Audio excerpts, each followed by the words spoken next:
কোন গোপনে মন ভেসেছে ধারাবাহিকের আজকের পর্বে আপনারা দেখবেন অরুণাভর ঘরে ঢুকে অরুণাভর মাথায় পিস্তল ধরে মন্দার অরুণাভকে বলে, কী কারণে আমাকে পুলিশের হাতে তুলে দিতে চেয়েছিলে।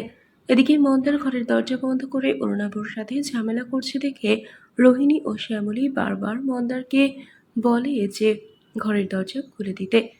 এদিকে অরুণাভ মন্দারকে ভয় দেখায় যে সে আবারও পুলিশ ডেকে তাকে ধরিয়ে দেবে। কথা শুনে রেগে গিয়ে অরুণাভর মাথায় পিস্তল ধরে বাইরে থেকে রোহিণীর আকুতি মিনতি শুনে ঘর থেকে চলে আসে। তারপর নিজের ঘরে এসে ব্যাগপত্র গোছাতে থাকে এই বাড়ি ছেড়ে চলে যাবে বলে। কিন্তু রোহিণী পেছন থেকে মন্দারকে জড়িয়ে ধরে বলে, আমাকে এভাবে ঠকিয়ে চলে যেও না।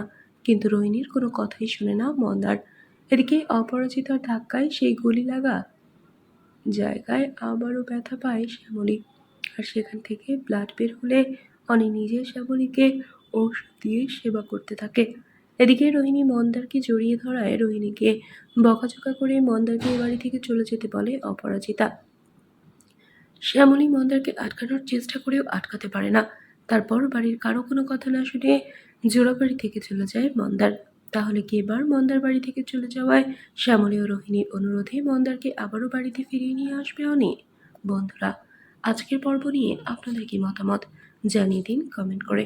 নিয়মিত সিরিয়ালের আপডেট পেতে আমাদের চ্যানেলটি সাবস্ক্রাইব করে সাথেই থাকুন। ধন্যবাদ।